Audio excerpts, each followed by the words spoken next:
अस्सलाम वालेकुम दोस्तों, कैसे हैं आप सब? खैर खैरियत से है।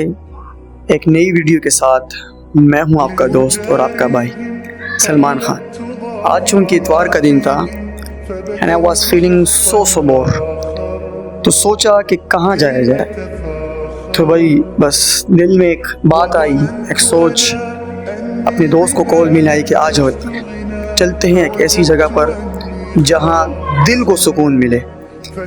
मैं बात कर रहा हूँ कराची दारुल उलूम की। काफ़ी दिनों बाद वहाँ का चक्कर लगा। यकीनन बेहतरीन निज़ाम है इस दारुल उलूम कराची का, और बड़ा ही मज़ा आता है जब इंसान एंटर होता है वहाँ पर। तो जैसा ही हम पहुँचे तो गार्ड्स वगैरह की चेकिंग वगैरह होने के बाद जब हम अंदर गए तो बिल्कुल अंदर जाने के बाद वही सऊदीया वाले वाइब्स आते हैं। अंदर साफ़ सुथरा माहौल, ठंडा पानी पीने को मिलता है, फ़िल्टर प्लांट्स लगे हैं, और इसके अलावा हर जगह पर आपको खजूर के दरख्त नज़र आएंगे, हर जगह सफाई सुथराई। तो ऐसा आपको डिटेल दूँ कराची दारुल उलूम के हवाले से।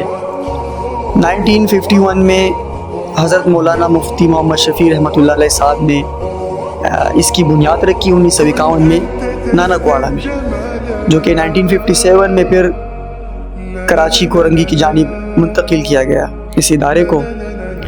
और पहले भी वही सदर थे इस मदरसे के, इस इंस्टीट्यूट के। उसके बाद सदर बने हज़रत मौलाना मुफ्ती अब्दुल हई रहमतुल्लाह अलैह साहब। उनके बाद सदारत मिली हज़रत मौलाना मुफ्ती मोहम्मद शफ़ी रहमतुल्लाह अलैह के साहिबजादे हज़रत मौलाना मुफ्ती रफ़ी उस्मानी साहब को। फिर उनके गुज़र जाने के बाद सदारत का उहदा मिला है हज़रत मौलाना मुफ्ती तकी उस्मानी साहब को।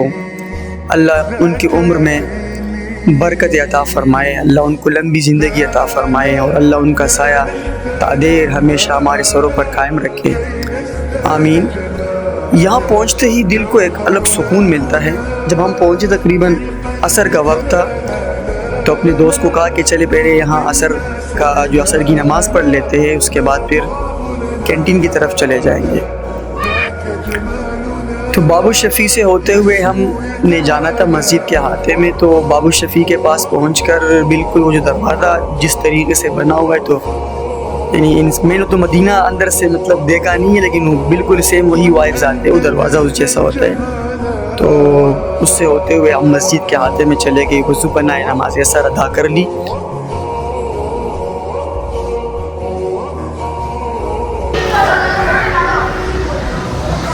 भाई ये मस्जिद का सहन है और कितना वसी है, बड़ा है। तकरीबन मेरे हिसाब से तो यहाँ पर 20,000 से ऊपर तक नमाजी आ सकते हैं इस पूरी मस्जिद के अंदर। अंदर का हाल भी बहुत बड़ा है, और फिर आप ये सहन भी बीच में देख सकते हैं। ज़रा टाइम डेढ़ ज़रूर जी। अभी भाई ये हो रहे हैं 5:53, 6:20 तक मगरिब की नमाज़ होती है, तब तक हम चाय पी के आते हैं। चूँकि हम लेट गए थे तो क़ज़ा नमाज़ पढ़ ली। नमाज़ पढ़ने के बाद हम सीधा कैंटीन की जानिब गए। तो कैंटीन का माहौल भी साफ़ सुथरा, वहाँ पर हमने चाय पी, आपके सामने है चाय, रोल और केक वगैरह, तो सब कुछ फ्रेश था। चाय पीने का मज़ा आया, यानी कि पैसा वसूल आप कह सकते हैं। और फिर जब चाय पीने के बाद जब टाइम देखा तो मगरिब की नमाज़ का वक्त होने वाला था, तो अल्लाह के फजल से वहाँ बाजुमात नमाज अदा कर ली। और फिर नमाज़ पढ़ने के बाद जैसे ही हम मतलब के सहन में आ गए, तो सहन से वो मीनार का मंजर कुछ और पेश कर रहा था। बहुत मज़ा आया। मेरे पास अल्फाज नहीं है कि मैं क्या क्या लिखूँ, क्या क्या बोलूँ दारुल उलूम के लिए। बस यही दुआ है कि अल्लाह हमेशा कायम दायम रखे इस इदारे को। तकरीबन 10,000 तक तलबा पढ़ते हैं। स्टडी रिसर्च करने के बाद ये पता चला 56 एकड़ पर है, और तकरीबन गूगल के हिसाब से तो कह रहे हैं कि 12,000 तक नमाजी इसमें आ सकता है। लेकिन अगर बंदा खुद अपना अंदाज़ा लगाए तो मेरे हिसाब से 20 से 25,000 तक नमाजी इसमें आ सकते हैं। अगर सहन को देखा जाए, मस्जिद के अंदर की जगह अगर देखी जाए, तो इतने नमाजी तो आ ही जाएंगे। तो अल्लाह हमारे इस इदारे को तादेर कायम रखे, हमेशा के लिए कायम